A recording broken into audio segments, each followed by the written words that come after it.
നമസ്കാരം.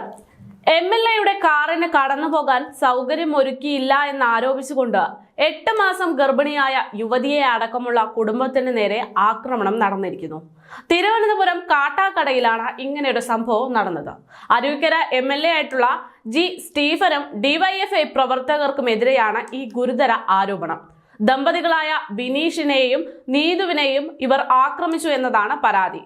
കഴിഞ്ഞ ദിവസം രാത്രിയാണ് ഇങ്ങനൊരു സംഭവം നടക്കുന്നത്.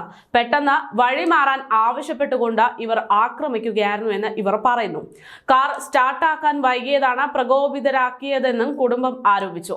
ഇവരുടെ കാർ ഒരു സംഘം തല്ലി തകർത്തിരിക്കുന്നുണ്ട്. സംഘർഷത്തിനിടെ തങ്ങളുടെ മാല പൊട്ടിച്ചെടുത്തതായും ദമ്പതികൾ ആരോപിക്കുന്നു. ബിനീഷിന്റെ മൂക്കിനും കൈക്കും നെഞ്ചിനും പരിക്കേറ്റതായിട്ടാണ് റിപ്പോർട്ടുകൾ പുറത്തുവരുന്നത്. ഒരു കല്യാണ ചടങ്ങിൽ പങ്കെടുക്കാൻ എത്തിയതായിരുന്ന പരാതിക്കാരും MLA-യും തമ്മിലാണ് ഇങ്ങനൊരു സംഭവം, ഇങ്ങനൊരു ആക്രമണം ഉണ്ടായിരിക്കുന്നത്. എന്തായാലും സ്റ്റീഫൻ MLA ഈ ആരോപണങ്ങളെ നിഷേധിച്ചിരിക്കുകയാണ്. തന്റെ കാറിന് വഴിയൊരുക്കാൻ ആവശ്യപ്പെട്ടിട്ടില്ല, സംഭവ സമയം താൻ കാറിൽ ഉണ്ടായിരുന്നില്ല എന്നും വികലാംഗനായ ഒരാളുടെ കാറുമായി ബന്ധപ്പെട്ട തർക്കമാണിതെന്നതുമാണ് അറിയാൻ സാധിച്ചതെന്നും ആരാണ് ആക്രമണത്തിന് പിന്നിലെന്ന് തനിക്ക് അറിയില്ല എന്നുമാണ് MLA-യുടെ വിശദീകരണം. എന്തായാലും കാരണഭൂതൻ പിണറായി വിജയന്റെ പാർട്ടിയിലെ നേതാക്കന്മാരൊക്കെ ഒരുപോലെ തന്നെ പിന്തുടർന്നുകൊണ്ടിരിക്കുന്നു എന്നതാണ് ഈ റിപ്പോർട്ടുകളിൽ വ്യക്തമാക്കുന്നത്.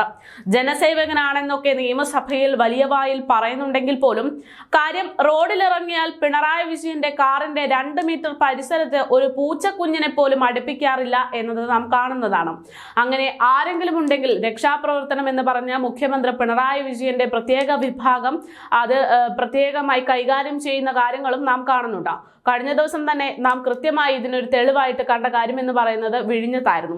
ഒരു 10-16 സെക്യൂരിറ്റിക്കാരുടെ അകമ്പടിയോടെ മാത്രം യാത്ര ചെയ്യുന്ന മുഖ്യമന്ത്രി വിഴിഞ്ഞം തുറമുഖ ഉദ്ഘാടനത്തിന് പോകേണ്ടി വന്നിരുന്ന സാഹചര്യത്തിൽ അവിടെ വിഴിഞ്ഞത്തെ റോഡിൽ മണിക്കൂറുകളോളം സാധാരണക്കാർക്ക് വഴി നിഷേധിച്ചു എന്ന വാർത്ത പുറത്തു വന്നിരുന്നു. രാഷ്ട്രപതി ദ്രൗപദി മുർമുവും പ്രധാനമന്ത്രി നരേന്ദ്രമോദിയും അടക്കം സഞ്ചരിക്കുമ്പോൾ സെക്യൂരിറ്റി ജീവനക്കാർ ഉണ്ടെങ്കിൽ പോലും അവർ സാധാരണ ജനങ്ങളെ കണ്ടാൽ അഴിത്തമുള്ളതുപോലെ ഒരിക്കലും പെരുമാറാറില്ല. കുറച്ച് മാസങ്ങൾക്ക് മുമ്പ് രാഷ്ട്രപതി കേരളത്തിലെത്തുകയും വഴിയരിയിൽ തന്നെ കാത്ത് തന്നെ കാണാനെത്തിയ കുഞ്ഞുങ്ങൾക്ക് മിഠായി വിതരണം ചെയ്യുന്നതുമൊക്കെ അതിന്റെ ഏറ്റവും വലിയ തെളിവാണ്. എന്നാൽ രാഷ്ട്രപതിയിൽ നിന്നും പ്രധാനമന്ത്രി നരേന്ദ്രമോദിയിൽ നിന്നും ഒക്കെ മാറി ഇങ്ങ് കേരളത്തിലേക്ക് എത്തുമ്പോൾ, കേരളത്തിലെ മുഖ്യമന്ത്രിയിലേക്ക് എത്തിക്കഴിഞ്ഞാൽ കാര്യങ്ങളാകെ മാറി മറിയുന്ന സ്ഥിതിയാണ്. പണ്ട് കാലത്ത് രാജഭരണകാലത്ത് തമ്പ്രാൻ വരുന്നേ എന്ന് വിളിച്ചു പറയുമ്പോൾ രാജാവ് എഴുന്നള്ളുന്നുണ്ടെന്ന് മനസ്സിലാക്കി ആ വഴി വരുന്ന പ്രജകൾ വഴി മാറി നിൽക്കുന്ന സാഹചര്യം ഉണ്ടായിരുന്നു. അതേ ഗതിയാണ് ഇന്നത്തെ ജനാധിപത്യ രാജ്യമായിരുന്നിട്ട് പോലും മുഖ്യമന്ത്രി പിണറായി വിജയനും ഇവിടുത്തെ സാധാരണക്കാരും തമ്മിലുള്ള ബന്ധം എന്ന് പറയുന്നത്. അതുകൊണ്ട് തന്നെ അധികാരമുണ്ടെങ്കിൽ ഇന്നാട്ടിൽ എന്തുമാകാം എന്നുള്ള അഹങ്കാരം ഇടതു നേതാക്കൾക്കെല്ലാം തന്നെ ഉണ്ടായിട്ടുണ്ട്.